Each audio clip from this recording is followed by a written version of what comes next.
ଏହି चारिटी सत्कर्म बदलाई देव आपणक भाग्य। मृत्यु परे मिलिबनी जमलोकर जातना।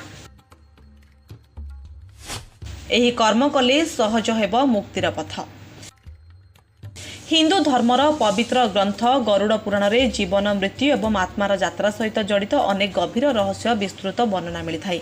यह ग्रंथ केवल मृत्युर भय देखाए नहीं बरं मनुष्य को धर्म सत्य एवं सठिक आचरण सहित जीवन जीवार प्रेरणा देता है।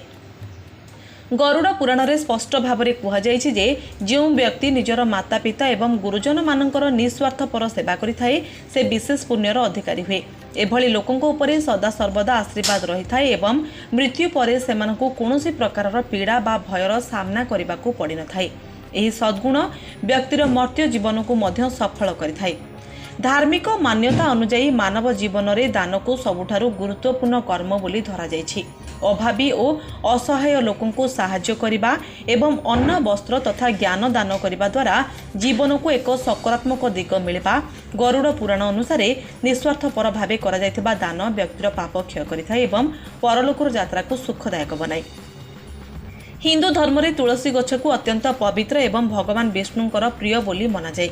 जो व्यक्ति नियमित भावे तुलसी चौरा निकट में सेवा करे संध्यारे दीप जलाए एवं श्रद्धा रखे तांको जीवन में सदा सर्वदा सकारात्मक शक्ति बजाय रहे।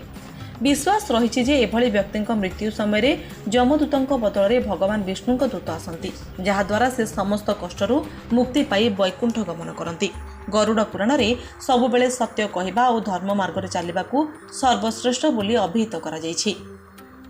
जो व्यक्ति निज जीवन में साधुता सद्योगी और नैतिकतार नियम पालन करे से सबु प्रकार भयरू मुक्त रहे। एभली सत्यवादी व्यक्ति को जीवन में कौन परिस्थिति डरी न थाए कि मृत्यु परे कौन दंड भोगिबा को पड़ न थाए।